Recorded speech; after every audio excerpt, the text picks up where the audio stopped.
This is All Figured Out.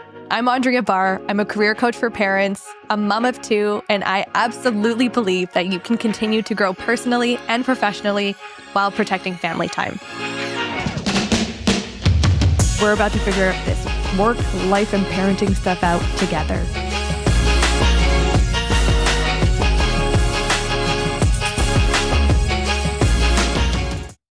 Andrea, Renee, do we go Giacomelli? Do we go Dwyer? Where are we at these days?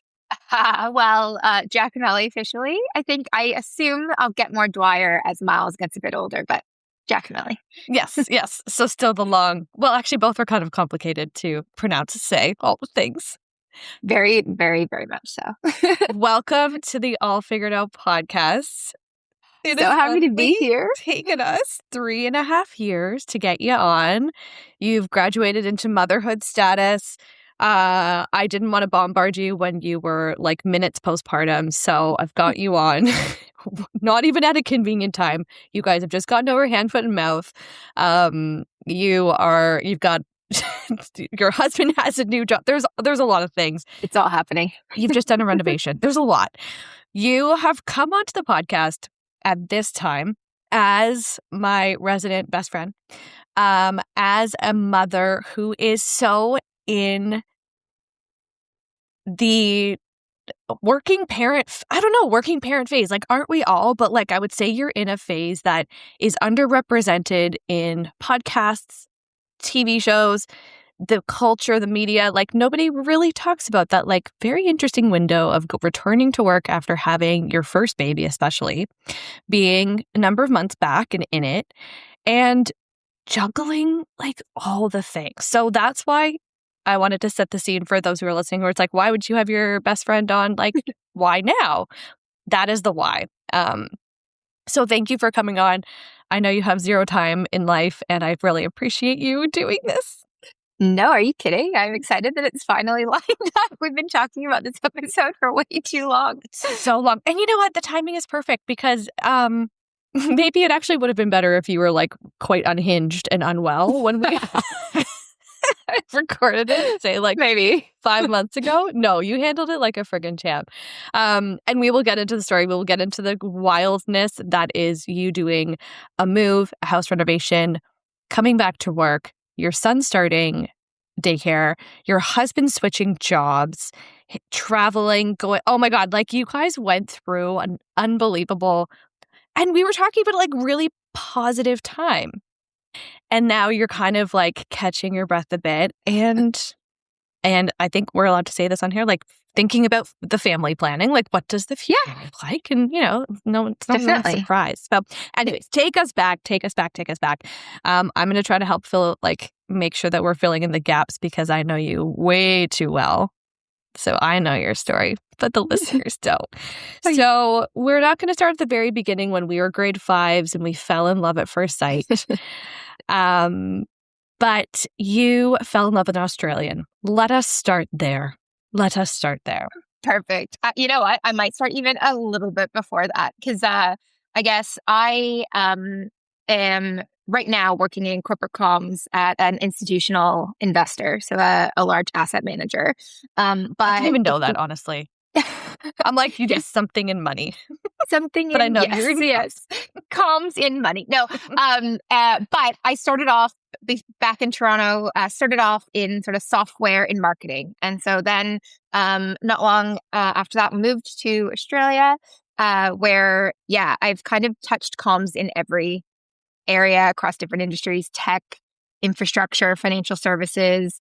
I've been in-house. I've done consulting.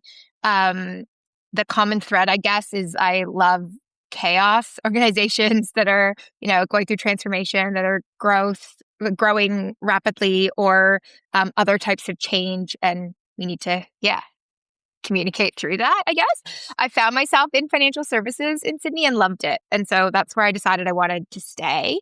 And along the way, I met my husband. Met Curtis, and we were, how long were we there?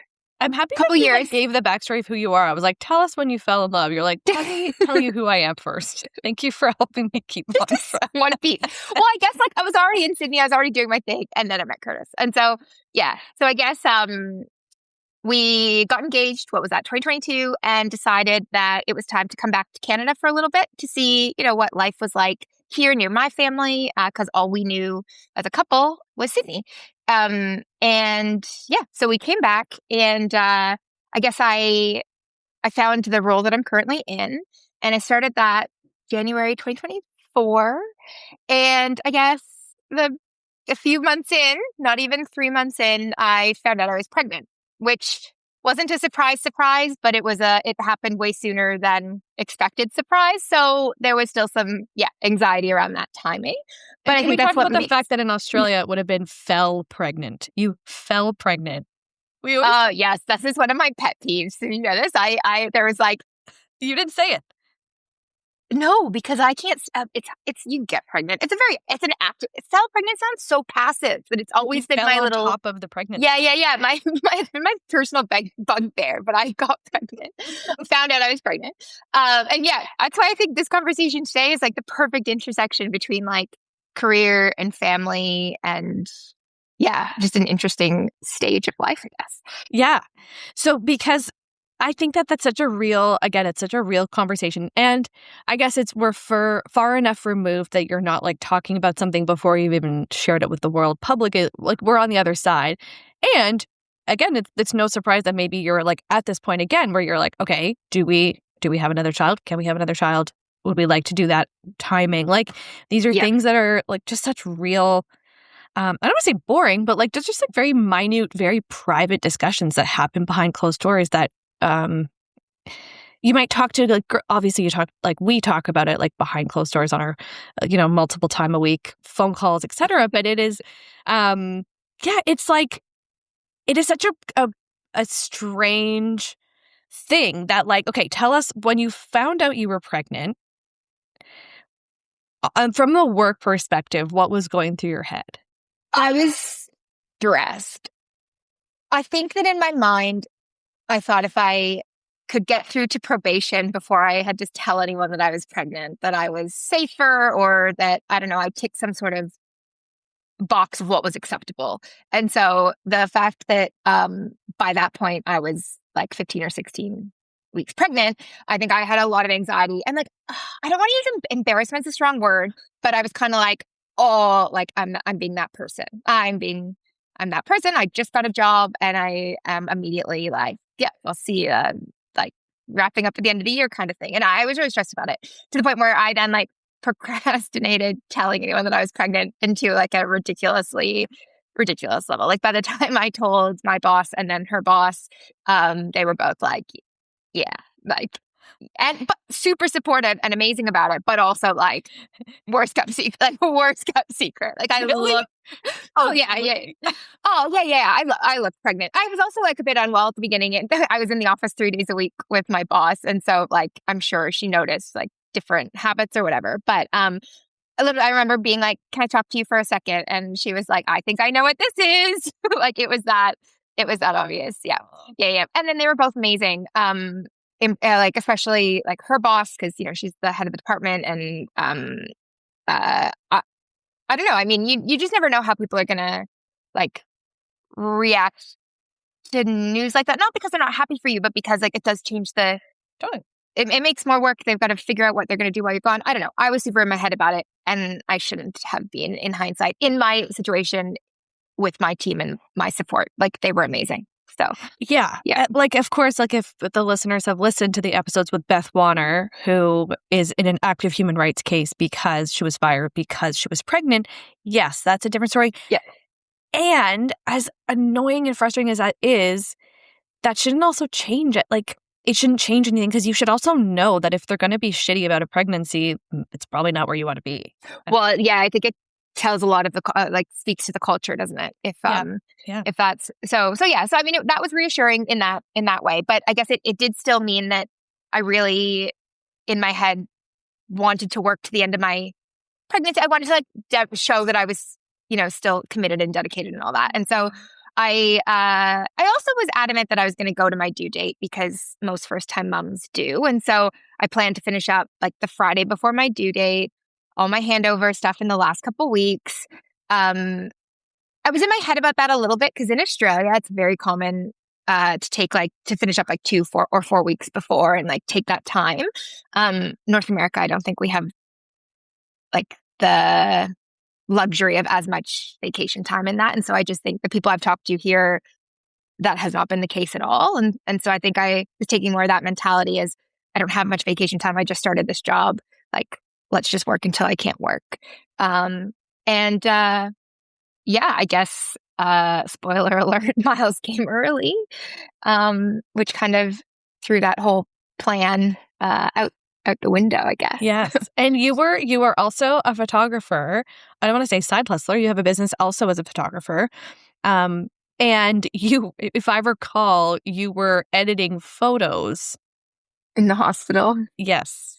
Yeah. So that is one thing. Photos like the weekend before. I was super pregnant. I was doing Christmas photos and families would walk in and be like, should you be here? Like, are you fine? And I was getting up and down with the kids. And yeah, that was a lot. They're like hoisting you up. Yeah. No, it was a lot. Yeah, it's funny. That's like very much something that I've totally put on the back burner recently. Like, I think we'll talk about like the juggle and everything. And it's just like, yeah, I don't know how that ball could also be in the air. Like, no. I haven't even thought about next Christmas and what I would do for photo wise. Yeah. Tell us about, I want to hear more about when so you've disclosed that you're pregnant or you are pregnant, maybe even haven't told them, and you're working in this new job.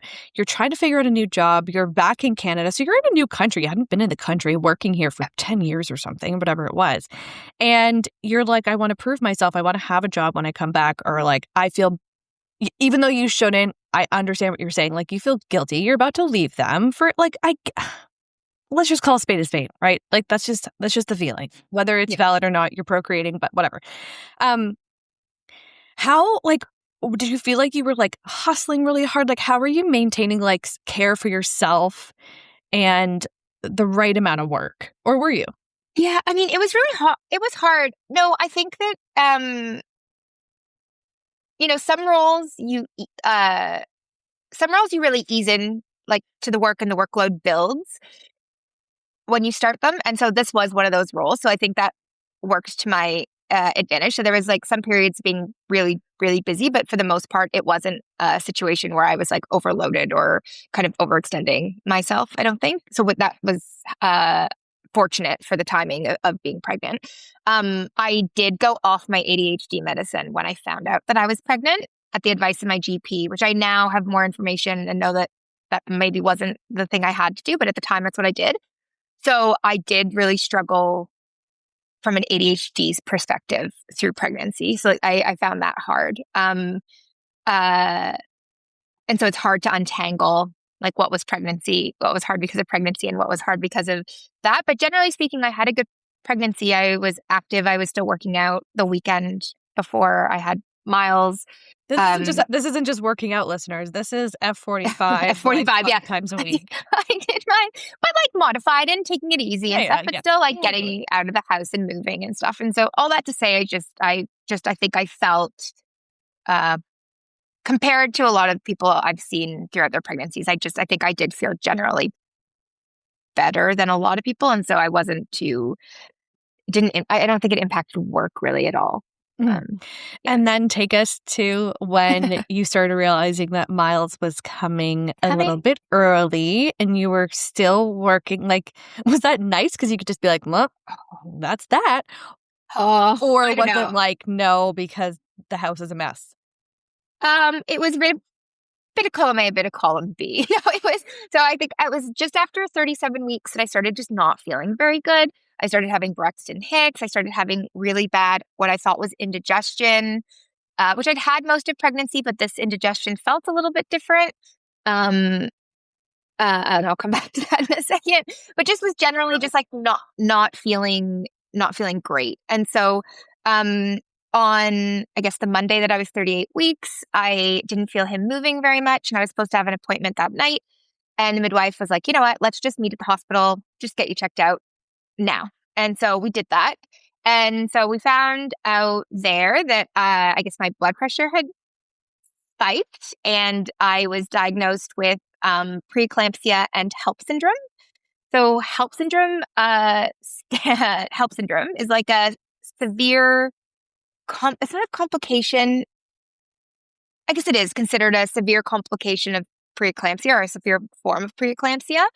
And it stands for, the H always gets me, but essentially your red blood cells. Oh. Yeah. 1 second, I wrote it down. I can't see it. It's reduced blood cells. Hemolysis.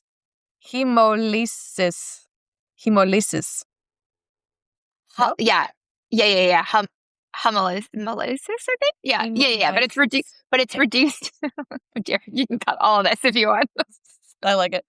Let me just say, diagnosed with HELLP syndrome. So HELLP syndrome is like a severe form of preeclampsia. It's quite rare, but quite serious. And so, it basically reduced red blood cells, elevated liver enzymes, and low platelets. So it's impacting your heart and your liver. No, that's and no. And like preeclampsia, when it's diagnosed, the cure is basically taking baby out.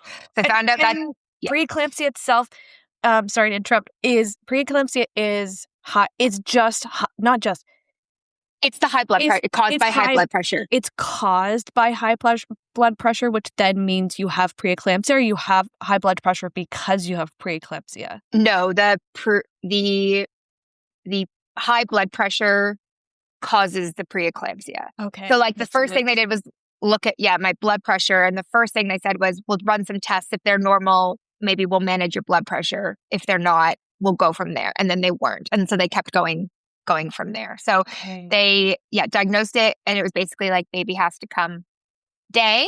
But because of the lower platelets element of HELLP syndrome, you don't have platelets. Platelets help with blood clotting, and so risk of bleeding is a big risk. So even with like a epidural or a spinal tap, they can't do that. So it was induction, no epidural, and then within a couple hours, they were like, your platelets keep dropping. We need to move to a C-section. But again, I couldn't have the epidural or the spinal blocker, all that stuff. So I had to be put under general anesthetic. And before they could do that, they had to give me 2 platelet transfusions to make sure that I was I guess it was safe to go under. I dropped below the surgery threshold. So they did that. And so this is all in the same day? Like, I should know this. Yeah. So by now, I got there at 4. Yeah. They started the induction around 9. And by 1 a.m., they were doing the transfusions. They took a while. Miles was born at just before 4 a.m. This was all in the span of, I guess, 12 hours. What I think is weird is that they were like, okay, we're going to induce you. Like, it's weird that they don't start with C-section. So Miles was fine. So this whole thing, and why I think my case is was quite positive, is that he was totally happy in there. So it was urgent in that we need to get him out before that changes, but not emergency running down the hall. So I think they still tried to start with the, and I think that's also because that was probably my preference. I had intended to, try and have a vaginal birth. I had thoughts in my mind of what I thought was going to happen. And so I guess I was trying to, within reason, stick to that. But as soon as it wasn't we think you should do this. It was we're doing a C-section. It wasn't very, and so I was just kind of okay. But there was no point where it was you need to make a decision. They were telling me what needed to be done, which I appreciated. And so the other thing that I think is worth mentioning on that is that I was in the OR under general anesthetic. And so my husband was we were still in the triage room because there wasn't a room for us. So he was by himself in the triage room waiting, and they brought Miles to him because I was then, it took about 90 minutes for me to wake up. So I think the most wild thing would be that Curtis had Miles for 90 minutes, fed him something, fed him formula because Miles tried to latch during skin to skin with Curtis, tried to latch Curtis. And then I woke up an hour later, and he was it's a boy. It felt like I had a baby back in time, very surreal way to have a baby. But I think the funny thing about him coming early was just, I thought I was going to have this time to, wrap up, hand over, like tidy everything up. And I didn't have any of that. I didn't go back to work on Tuesday. Curtis was texting my boss. So I had a lot of anxiety, I guess, that first week about how I just disappeared and kind of left people hanging and, didn't pull my weight or all those feelings. They went away very quickly because I think once I'm focused on something, it's got most of it's all consuming. But they came back when I came back to work, which I didn't expect. It's like I all of a sudden remembered that I had just disappeared, done no handover, and was just very aware, self-conscious of that. And were any of those beliefs, was there anything that you really left in a lurch, or was there anybody that you really screwed over because of that? No, absolutely not. It was very much. And that wasn't a leading question. I was like, No. Yeah, who knows? Maybe there was something. Yeah. No, I don't think so. Our team was going through a lot of changes. And so a lot of the stuff that I was working on was put on hold. There were some things that I literally picked back up when I came back. They didn't end up they weren't able to cover my mat leave, but they didn't cover my mat leave. So I kind of came back into a lot of my work when I got back, which is interesting. And isn't that just such a good reminder, Or if you think of it in the reverse and you have a team member with you, whether it's a colleague or a subordinate or even a manager, and they're really, really, really pregnant, you don't care about their messy house, right?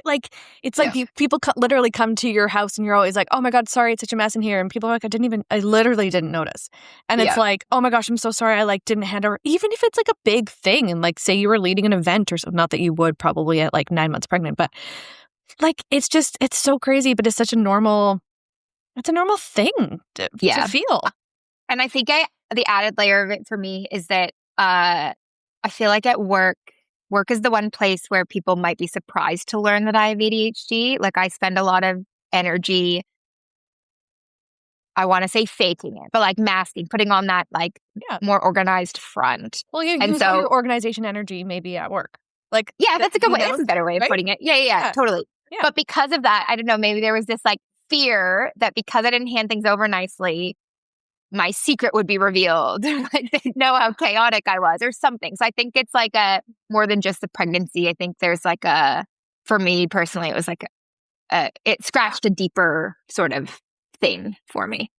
Yeah. How did that feel, having a pretty abrupt end to your pregnancy, a pretty abrupt end to work? How did that, maybe impact you in hindsight, going into those early moments of motherhood as well, which is a really abrupt becoming a mother is also a very abrupt transition. Do you know what? It was one of those things, and maybe I was in shock, or maybe I'm used to chaos and plans pivoting, and so it's okay, time to recalibrate, on to the next. Or maybe it was shock. Well, I don't know. But it didn't hit me in the way that I was expecting it to hit me. And I had a lot of people reach out about who had kind of traumatic or kind of scary births in their own experiences, to say, it's okay to feel whatever you feel. And I just felt sort of, I don't want to say numb about it, but kind of nothing. Yeah. It was just very matter of fact, very level about it. And I do wonder a lot if this is something that if that's just how I processed it, or if I never processed it and the next time I get pregnant or something, it's going to come back. I think about that a little bit, but I think I just kind of kept on with it. I do think it maybe took a little bonding with Miles. I was warned that not everyone feels that immediate connection. And I think the fact that I didn't see him be born, he just appeared in my mind. He just appeared, right? I think it maybe took my body a few days to I don't know, something to click, that hey, he's here now. He's real. That actually happened. That wasn't a dream. It felt like a dream, but it wasn't one. Well, it wasn't even it's so true. Because it wasn't even you were okay, I'm in labor for a couple days, or I knew that I had placenta previa, I had my C-section booked, or okay, you're going to be induced. There was no stretch of time. It was a 12-hour turnaround of boom. And then literally going to sleep and waking up and this baby's here. and your belly's a bit like jiggly. And you're like, what? Totally. Well, and we were warned, like, because at 38 weeks, like the midwife said, bring your bag, because at this stage in pregnancy, like it wasn't out of the realm of possibility that it meant like something, but or meant that he was coming soon, or that I might not be going home from the hospital that day. But just the way it all unfolded, like kind of like dominoes, was, it was bizarre. It was crazy. Oh my goodness. And so the ADHD side of things. So you become a new mother, and you had been off of your medication the entire pregnancy, which you said was, that's obviously got to be like dysregulating in its own. What was and again, it's not like you were medicated in new motherhood and then unmedicated. Like that was just the experience that you've known. But how did that all go for you, having to look after yourself and this baby and being in a neurotypical world that doesn't necessarily cater to? Yeah, I think I was really lucky in this regard, because Curtis at the time was in a very flexible role at a very flexible organization. So he took some vacation time when Miles arrived, but then was really working from home 4 or 5 days a week for the first while. And so it just meant, like, I feel almost guilty admitting this because I know so many women don't have this experience, but like, I wasn't doing any of the cooking. I wasn't doing any of the cleaning. I wasn't, like, my job was literally to take care of Miles.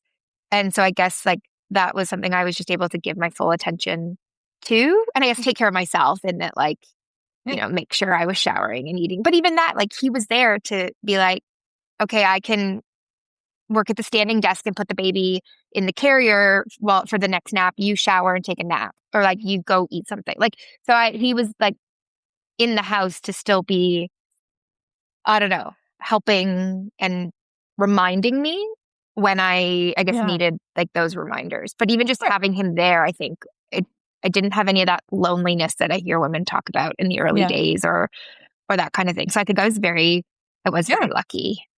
Well, in that way. It shouldn't be like the guilty thing to admit, or like I feel right. Like, that should be normal. Yeah, in an ideal world, that's the baseline, right? Like in an ideal world, that's the typical experience. But it doesn't feel like that. It doesn't feel like it is, So yeah. And then what else are we missing in this journey? What else do you... the return to work piece of it all? Like, I actually want to know, what was the conversation that you had? Because I know when and every organization is different and every HR is different with how they approach this, but were they asking you before you had the baby, were they asking you what would be your anticipated return? Yeah, I think so. I think initially there was a discussion around whether or not they would cover my role, like bring someone in externally. And so just in order to plan for that properly, they did ask if I had sort of like an idea. And I think I would have, I wanted to do as long as possible. Like I've lived in England, Australia, and Canada, all places with great mat leave. Like in my mind, I was like a year. Then when the time came, I think that guilt of getting pregnant so soon crept back into my mind. Financially, it did make a notable difference, like to come back kind of with a couple months left in the year to go. And then Miles was born in November. So we were also thinking, like, would there be more daycare spots for a September start than a November start? Like, we had a few things that were making us lean towards 9 months. And I knew that going into mat leave. So that was kind of the discussion, was around that 9 month kind of time frame. Mm-hmm. And then as you were kind of chugging along with baby Miles, and the milestones are hitting, and you're getting to the point where it's like, oh, he's becoming, let's call it spade to spade. He's becoming more fun. He's like smiling. He's actually interacting. He's not just a blob. Did you at any point think like, I had moments of that, but I think two things. I think living in Sydney, then coming back to Toronto, two very expensive cities. Yeah.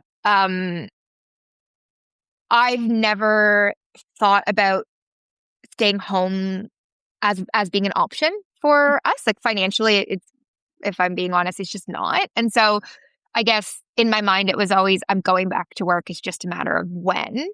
And so on top of all the getting ready to go back to work, getting ready for daycare chaos, we were looking for a house. And that came up quicker than seems to be a theme. Things happen faster than I expect them to. Shocker. And so that happened at the end of August. So at the end of August, we bought our house, and that was closing at the end of September. So that kind of really solidified it from the financial perspective of having those extra few months back at work. It made a big difference. So I think in that instance, there kind of wasn't which is good for me sometimes because that then pushes the other thought out of my mind. Yeah.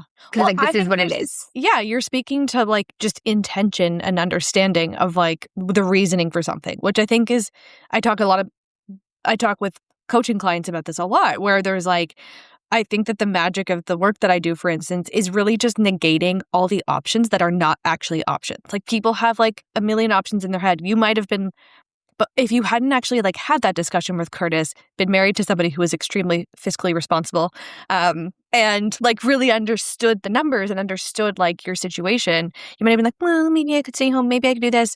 And I think there's so much suffering in almost having too many options. So when you can cut the options out and you understand the reasoning and okay, if I go back in 9 months, sure, it's a few less solid months with Miles, but it means he can get a daycare spot. It means we can afford a house, and then you end up moving down the street from your parents, which has been wonderful. And I feel like it's true. You understand the decision and there's reasoning to it. It does make things just feel better.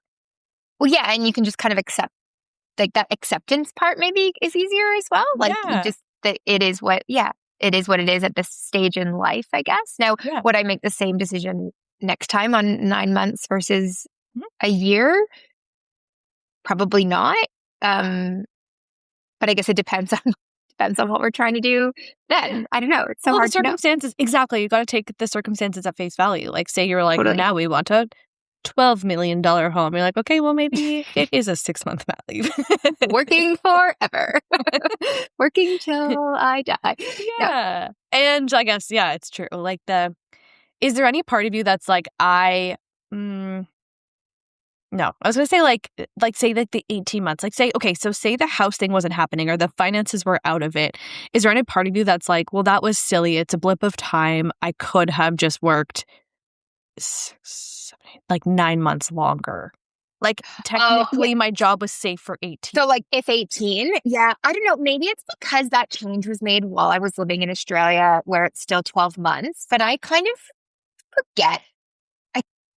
It wasn't really in the front of my thinking, the 18 months. And I just think, again, financially, it just doesn't, it's not something that I would have even really considered. I also think part of me, and whether this is right or wrong, especially having been so early in my role, 18 months feels like a long time to be out. Yeah. Granted, between 9 and 12 months, that doesn't make much of a difference, but 18, I don't know. I still, if I think about a future one, in the, yes, legally your job is there, but I just, I think of it in terms of, contributing to the team and progressing in my career and that kind of stuff. I think at this stage, it's not something I'd probably seriously consider. And again, I think maybe because it happened while I was gone, it doesn't feel real or something like that. It's an option I haven't really entertained properly. So take us to that time, which is not so long ago. We're now in June. This all happened in September. You were closing on a house, moving, starting, or not moving, you're moving in with your parents. Yeah. Starting a renovation. You were going back to work. Tell us about all of that. So I thought we had planned this. We had thought a lot about sort of the return to daycare, return to work timing and everything. And I thought the plan we had in place was a pretty good plan. Miles was supposed to start daycare in September. I was going to take that month and towards the end of the month, start with my gradual return to work. We're really fortunate. We've got up to 6 weeks gradual return to work after mat leave. And I thought that we planned it really well. The house kind of threw a spanner in that because we moved from Toronto to Mississauga. So having a September daycare spot in Toronto meant nothing. So we didn't start daycare in September as planned. Instead, we found him a daycare spot in Mississauga. We got really lucky. My mom works in a building where they were opening one. And so we were able to get on the list like the second we realized we were moving. So that was lucky. But so he started in October, which coincided with my return to work. So this whole easing him into daycare, making sure he's settled, that's one less thing that I have to be then worried about at work. None of that happened. Like we dropped him off to daycare and I went like back to like my fourth or fifth day, full day of work. So, yeah, that the intention was there. We knew like the plan was there. We knew that the plan was probably the preferred thing, but again, it just kind of spanner. Like we had to pivot. Yes. Yeah. How did you handle that? Like, how did you survive that? Because that's a lot of change. Yeah, it was.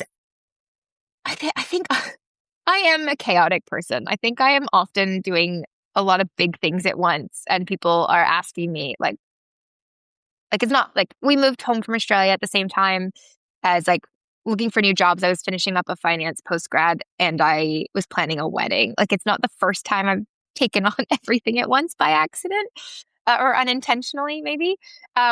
So I think living with my parents meant we had a lot of help, obviously, because they were there to help with Miles. Curtis's role at the time was very flexible. So when I first went back, he really did step back and do a lot of the stuff at home, a lot of the like pickup and stuff with Miles.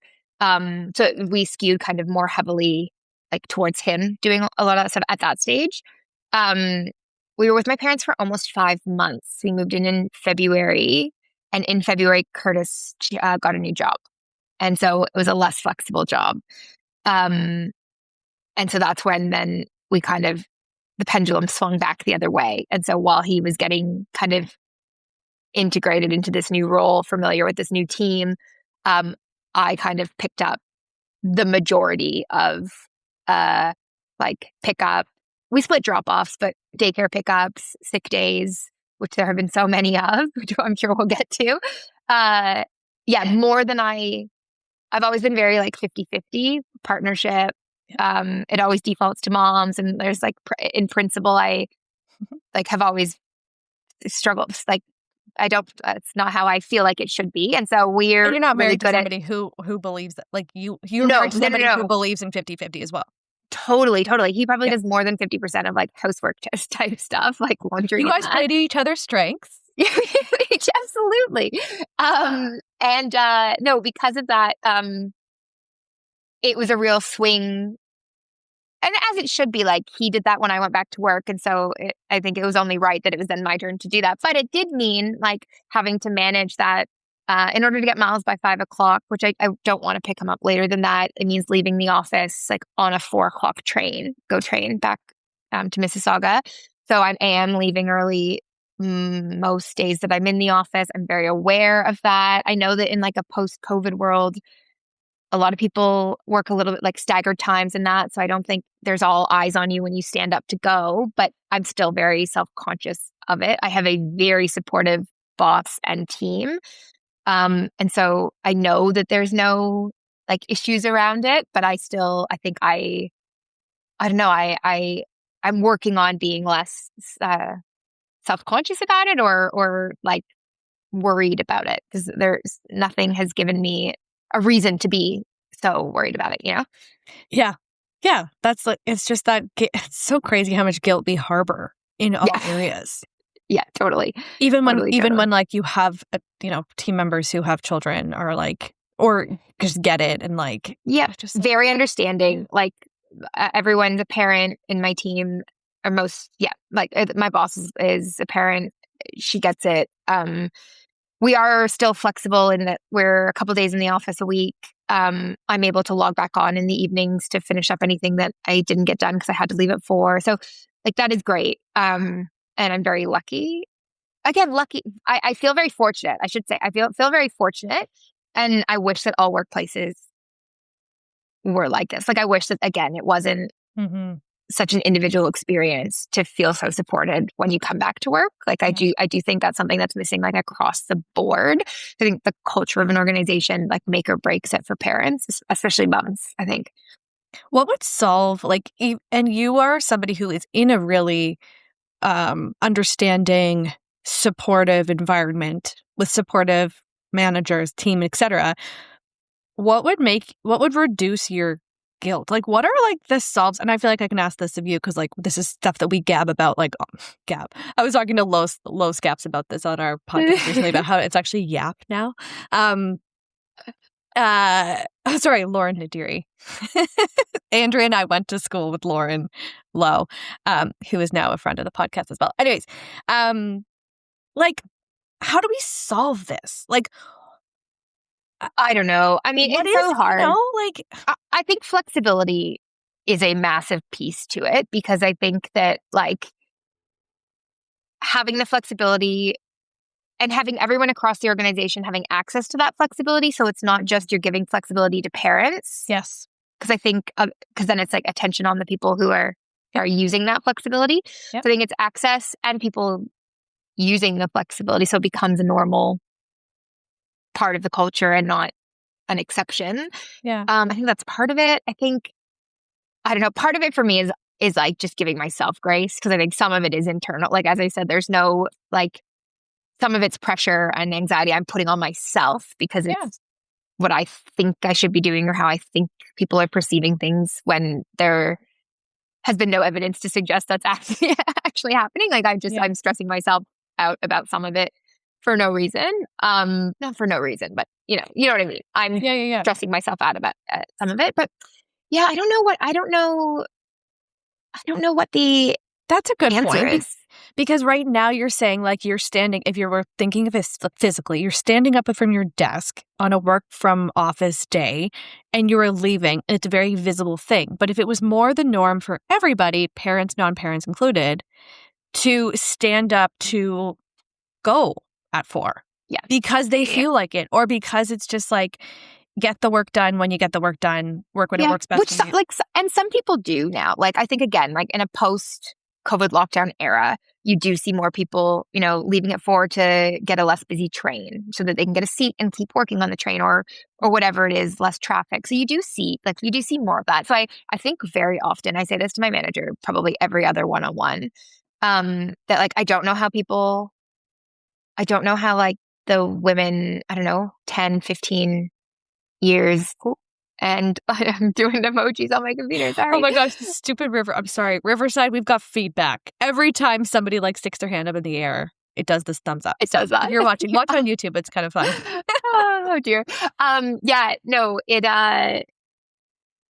just lost my word. Oh, you said you say to your boss like every other day that like how do people do this before? How do people do this? Like I just or how do they do it now? But how did they do it before? Like without the flexibility being more normalized. Like I genuinely don't know. And I know for a lot of people the answer was one parent staying home, and really only one parent having sort of the big career, if you will. But there have been working moms for a very long time and they manage, they get through it. But I have a lot of respect for those that like just didn't have the flexibility that we have now, even though I personally would like to see, I think more flexibility is better for everyone. But I understand that that's not always,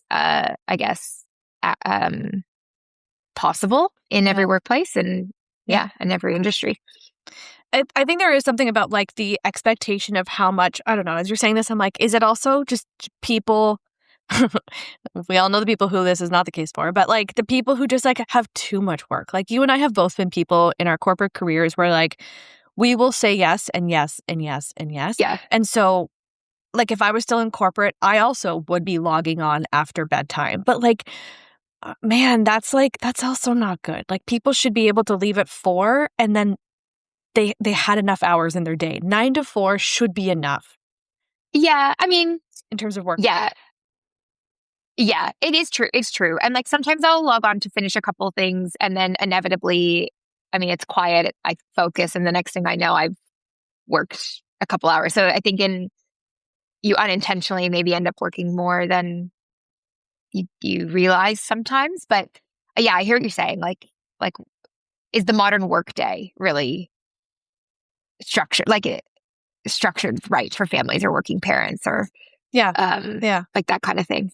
Yeah. Or just like, can you go in, like everyone come in I think that this was a thing actually before COVID. I remember hearing or reading, papers about this where there was like everybody come in I think it was also in like the big tech, like kind of big tech boom where it was like, hey, we don't care because if you come in at 10 a.m., but everybody just be in the office between 10 and 3. Oh, the core hours. The core hours. Yeah. Yeah, that was really big in Sydney, like the time that I was working there. So like again, even before COVID, it was like because they were doing a lot of construction in the city and it was really impacting people traveling into the city. And so companies started doing these like core hours so that you could then, skip the morning rush hour or skip the afternoon rush hour or work, take some calls or do quiet work at home and then come in. So yeah, there's different ways to look at flexibility, I guess, as well. That it's not just a working from home or working like where you are, I guess. Yeah. But yeah, I other than that, I don't know what the answer is in terms of I mean, I think having more working moms in leadership roles, like this, I'm obviously making generalizations, but they've been through it, they get it. There might be a level of empathy. I feel like that could only help more. But yeah, other than that, I don't know what the answer is, but I'm trying to give myself a bit more grace. Yes, absolutely. So fast forward to today when you are a couple of years, like you've solidified your position within your organization. You were respected. You've come back to work. Miles is doing great. Things are like quasi perhaps like stable as they can be. And then of course, life then is like tapping you on the shoulder being like, so you thinking about having another baby? Baby number 2? or / life. Everybody in your world is probably asking you. No, I'm actually very fortunate. No one has asked me that. Maybe I probably have. learning. No, you're the one who brings it up. I probably volunteer it to you. We do this. Yeah, no, it's a funny, I think, again, because I got pregnant so quickly into my role, it was really important to me coming back to like have a decent amount of time back in the role, and really, make my marks and also start to work towards whatever that next like progression kind of is, before going on another mat leave. And so, that kind of very much, I guess, like that was kind of the biggest, I don't know, it's not obstacles, not the word I'm looking for, but like consideration. We knew that. And so, yeah. And so, until like that happened, haven't really thought too much of it, but I thought about it enough to know that there's so many more things to consider this time. The daycare logistics, age gap with Miles, like just so trying to think about it more holistically, maybe, and also realize that like I can try and plan as much as I want, but at the end of the day, it's probably not gonna, play out perfectly. My plans never play out perfectly, and so why would this one be any different? So, I guess like I don't know. That's sort of I think I know that I want to keep working, and I know that I want to figure out how to balance like progressing in my career with a family that I want to have and more children. So yeah. But I'm trying to think if I would do anything differently. Yeah. Well, I was just thinking of like, I don't know. I was thinking of the question again that I wouldn't ask most people or anybody really, except for you. But like, it's these decisions that are so, I don't know, they're like existential in that you're like, okay, what if I put off having a baby, which is not what you're doing, but like, what if I put off having a baby for 2 years? And okay, yes, there's the question of like, can we get pregnant quickly? But what if there was a round of layoffs and you get laid off and you had been putting, quote unquote, putting in your time because you felt like there was this like owing to this said organization. And then you're starting over at a new organization anyways. And you're like, well, now I'm getting pregnant 6 weeks into this new job. It's such an interesting way of putting it too, right? You can't actually control. It's all outside of your control. And so, yeah, actually I hadn't thought of that, like that scenario. But yeah, you can only control what you can control, I guess, I think being in like, I just turned 36, being like at the age I'm at now, I probably am thinking about it differently than if it was 5 years ago as well, maybe.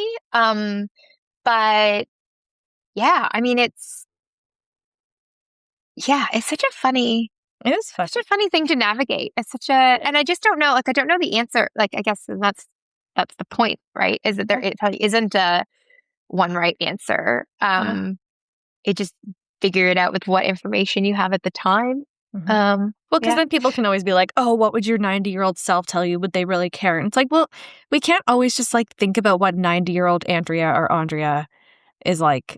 Yeah. Like I think because we also live in the present and we live in. Yeah. I think that's it. I think like some things you can say, like, in the grand scheme of things, it will be not a big deal. But then at the same time, if you're planning to come back and keep working in the same place, you're in that same role. I don't know how you feel about coming back in. Yeah. Still matters. Like, still matters. And I think, I'm trying to think if there's anything else I would do differently. More buffer time. Definitely. Not just because, like, for me, it's kind of going to be forced on me because I think I'll be high risk, and there's a likelihood they don't want to let me go as late. So I think that forced buffer time will be there. But yeah, more buffer time. Yeah, I guess I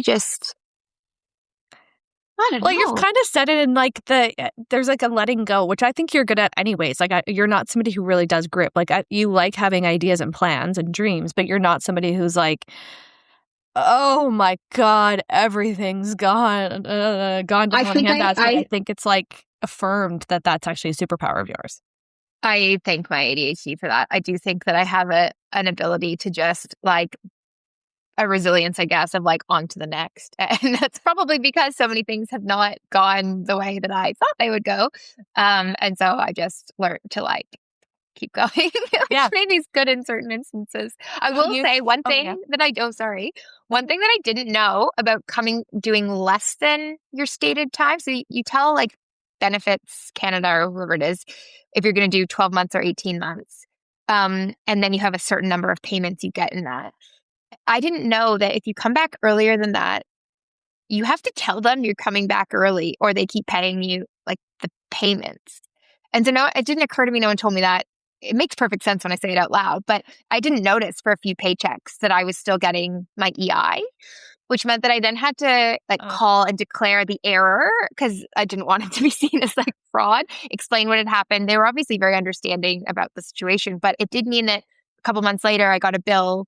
And so I had to look at like paying that back. And so it was just like an added administrative task that you just don't need at that like point in time. So I don't know. But again, that's one of those things where you don't know. So I don't even know how I would have done that differently. But the admin, my word. Are you comfortable talking about medication, ADHD medication, and throughout all this, like in what you've learned? Because I think that's also like we had talked before about. I was like, I want you to explain what HELLP syndrome is because like that's important that people like. Oh yeah. That. But then also like the medication for ADHD, like that's also something people don't really talk about in pregnancy. Not that you're a medical provider, go get your own. Figure out. No. I think. Well, yeah. I think it's very. I think it's very dependent, but I think essentially most of the psychiatrists now will like do a cost risk kind of analysis based on the patient. So if the risk to the mother of not managing the ADHD outweighs the unknowns to like the developing baby, they'll kind of weigh that. And so, and there's different medicine options. It's not just the stimulant, which I also didn't fully appreciate. Like I could try something else that's more known to be used pregnant, for example, next time. So I think it's not like a hard and fast, you gotta stop taking it. So yeah, it's something to consider next time. Now my preeclampsia, like meaning I'll be high risk for high blood pressure next time, weighs in with that as well. So I think it's a more complicated story now for me personally because of the pregnancy complications. Right. But had that not happened, I think that I probably would have been leaning towards potentially staying on them. Yeah. One thing on the HELLP syndrome that I didn't mention before was that they warn you about preeclampsia and like what to look out for with preeclampsia. You know, the floaters, the pain in the upper right abdomen, It's a floater. swelling, floaters in your eye. So when you spots, if you like see spots in the corner of your eye kind of thing. Yeah. But I didn't know that no one talks about HELLP syndrome. And so HELLP syndrome, you can get that same upper quadrant pain, but you can also get like a pain deep in your chest. And so the indigestion that I thought was like here was really like chest pain from my liver. And so like that was my one symptom that I really did have. That was like, as soon as I said that to the midwives, they were like, ding, ding, ding, this is what's happening. And I didn't know that was a thing. So it was just PSA. Yeah. That's a very good PSA. Okay. Any final thoughts? What did I not ask you? What have we not covered that you'd want to share with the world and the moms who are listening who were like, finally, somebody who can just talk to this like very normal experience of to and from work and famous. I just think it's so much harder than anyone gives moms credit for, maybe than I gave my mom credit for, or I don't know. I just think, and anytime I say that to like a coworker or my boss or anyone, like I'm just they're so reassuring that like they get it, they've been there, and that you'll get through it. Like it's par for the course. It doesn't mean it's easy. It doesn't mean that it's going to get any easier, but like, yeah, you figure it out, I guess. One step at a time, maybe. So yeah. And there's no right answers, I guess. It's what works for you and your family.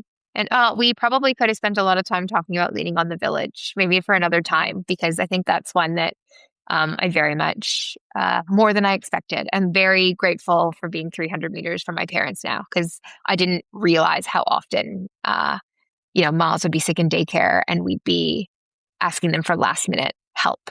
Yeah. Yeah. Yes. Help. That can be the title of this. Help. Help. Help on all ends. You're wonderful. But we already knew. I mean, I already knew that. Now everybody else knows it. Thank you for this. I'm so happy that we got to just like cover off a topic that I just keep saying, like, we need to do more of this. Like, I have these like ideas around even like developmentally, like, do I have like a pregnant person on and like a pre-pregnant person, like just like these different stages. Man, remember I like was probably telling you when I first got pregnant, I was watching all the YouTube episodes of people who were like in that moment in it because I wanted to be seen and heard. Like I wanted to be felt like, that person's also at that time was experiencing what I'm experiencing. I'm not crazy. I'm not alone. Absolutely. I think as I was talking, I was like, we could go on about this. Like there's so many ideas. So many ideas.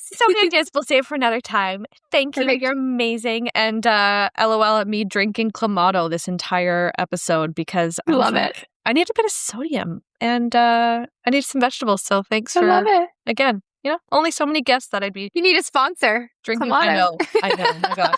Last episode of Low, if anyone listened to that one, I was talking about how much I dislike Steve Madden's shoes and here I am doing it again. And then I was like, well, they're never going to be a sponsor. But now, oh my goodness, this episode is brought to you by Clamato. I love it. Thank you so much for having me. Right? Thank you for coming on. You're the best. It was the best. And I'm sure I'll talk to you very, very soon. Probably talk to you in a minute. Exactly. Love you. Bye.